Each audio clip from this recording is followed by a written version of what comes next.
Welcome everyone. Batman here. Today I'm going to show you how to execute a proper roundhouse kick. It's a fundamental move that can be effective in close combat situations. Let's get started. Begin with a solid fighting stance. Keep your feet shoulder-width apart, knees slightly bent. Distribute your weight evenly on both legs. This will give you a stable base to work from. Lift your lead leg and pivot on the ball of your foot.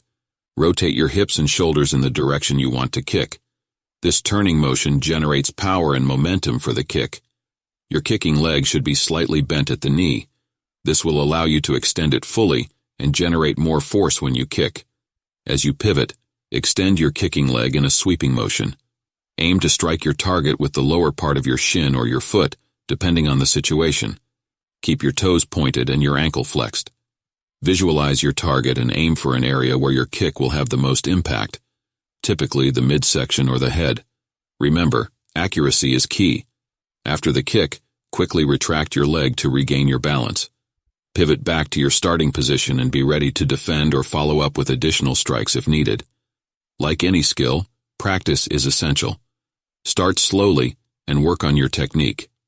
Gradually increase your speed and power as you become more comfortable with the movement. Always practice in a controlled environment and use proper protective gear if you're training with a partner. Safety is paramount.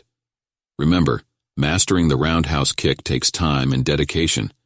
Incorporate it into your training routine, and you'll develop a versatile and powerful tool in your combat arsenal.